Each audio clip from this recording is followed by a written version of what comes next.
Hello everyone, today we're going to be looking over the book The Way of the Superior Man by Deida, and it deals with everything from women to relationships to work to living your deepest purpose to spiritual practices to tantra to you name it. It's in this book. It's one of the best books ever written for a man, or one of the best books.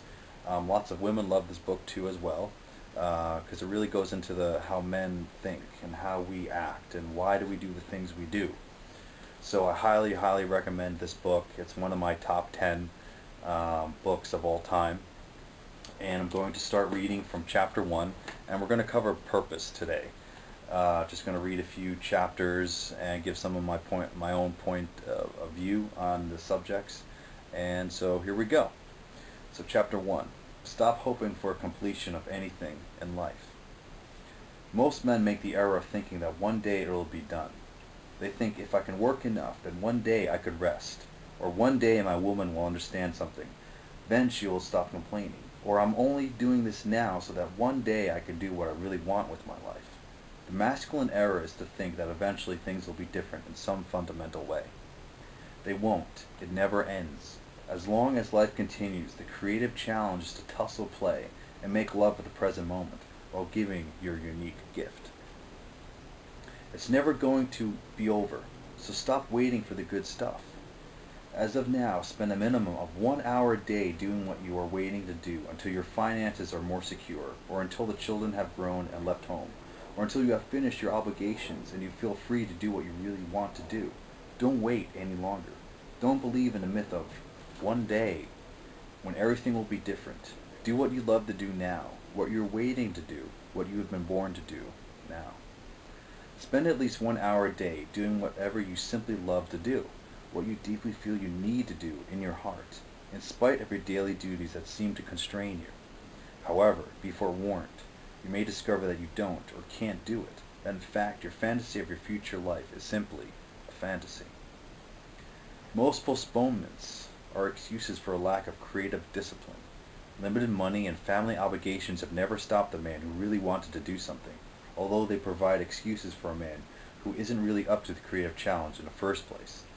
Find out today whether you're willing to do what it takes to give your gift fully. As a first step, spend at least an hour today giving your fullest gift, whatever that is for you today, so that when you go to sleep at night, you know you couldn't have lived your day with more courage, creativity, and giving. So what he's talking about is just segmenting a part of the day to something you love to do, some kind of creative project. Maybe you want to start writing a book, and we feel like, okay, if I don't have 5 or 6 hours to write a book, and one day I'm not going to even start. Well, don't wait. Start tonight. Just set in half an hour, and maybe get a sentence or two done, or a paragraph, or maybe you want to start a piece of art, like an artwork, a project. And you think, yeah, I need a huge time, but don't wait. That's the whole idea, because we keep on postponing our deepest gifts. We keep on postponing giving our deepest truth and our unique talents and creativity to the world. And he's saying don't do that. And I highly recommend that too as well. So I'm going to just skip some, and then I'm going to continue to the last paragraph. The world and your woman will always present you with unique, unforeseen challenges. You are either living fully, giving your gift in the midst of those challenges, even today, or you're waiting for an imaginary future which will never come. Men who have lived significant lives are men who never waited, not for money, security, ease, or women. Feel what you want to give most as a gift, to your woman and to the world, and do what you can to give it today.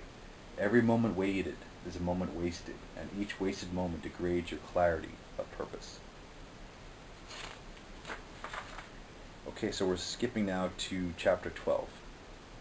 Be willing to change everything in your life. A man must be prepared to give 100% to his purpose, fulfill his karma or dissolve it, and then let go of that specific form of living. He must be capable of not knowing what to do with his life, entering a period of unknowingness, and waiting for a vision or a new form of purpose to emerge.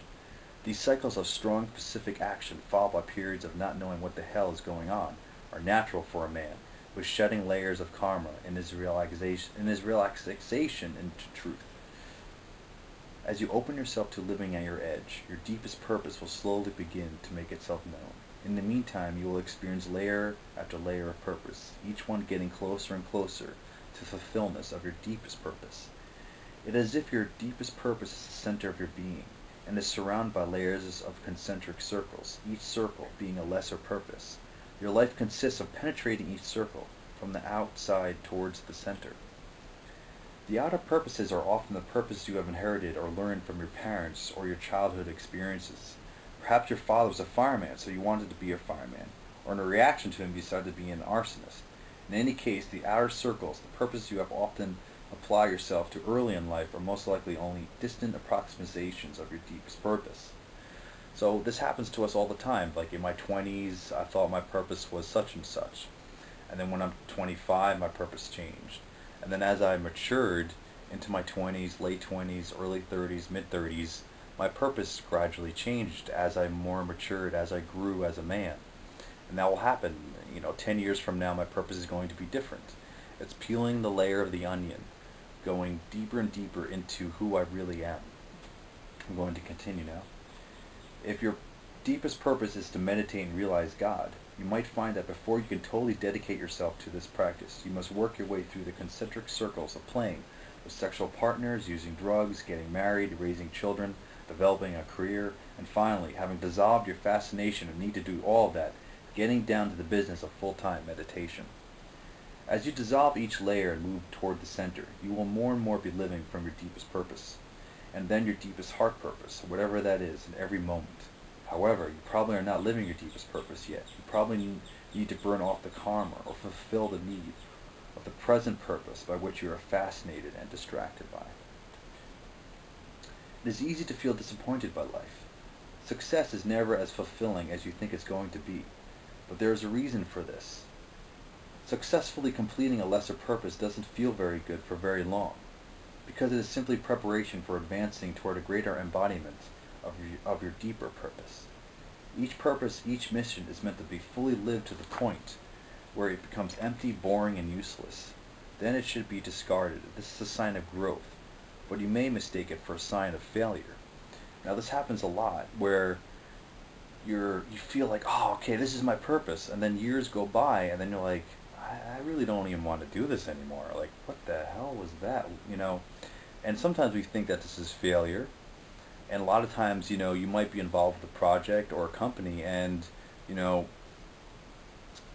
have to give a certain amount of time, a mature way of, say, leaving a project or a company, where maybe you say, okay, I know one of my friends, he was working with a company that was going to be worth millions of dollars, and he just felt like it just wasn't him anymore.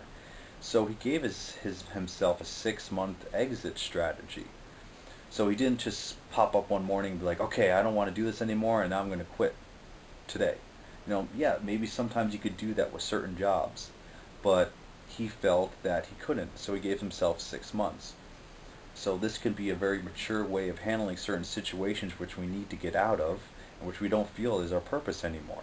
Or, so we could, move on to different higher gifts and abilities within us. So I'm going to continue now. For instance, you may take on a business project, work at it for several years, and suddenly find yourself totally disinterested in it. You know that if you stayed with it for another few years, you would reap much greater financial reward than if you left the project now, but the project no longer calls you. You no longer feel interested in the project. You have developed skills over the last few years working on the project, but it hasn't yet come to fruition. You may wonder, now that you have the skills, should you stick with it and bring the project to fruition, even though the work feels empty to you? Well, maybe you should stick with it. Maybe you're bailing out too soon, afraid of success or failure, or just too lazy to persevere. This is one possibility. Ask your close men friends if they feel you are simply losing steam, wimping out, or afraid to bring your project to completion. If they feel you are bailing out too soon, stick with it. However, there is also a possibility that you have completed your karma in this area. It is possible that this one layer of purpose which you have now fulfilled on the way to another layer of purpose closer to your deepest purpose. Among the signs of fulfilling or completing a layer of purpose are these. So there's 5 reasons he gives. Here we go. You suddenly have no interest in whatsoever in a project or a mission that you previously motivated you highly.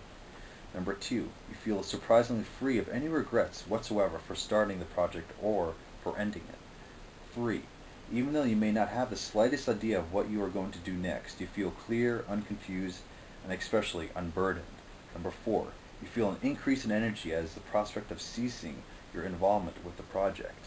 Number 5, the project seems almost silly, like collecting shoelaces or wallpapering your house with gas station receipts. Sure, you can do it, but why would you want to?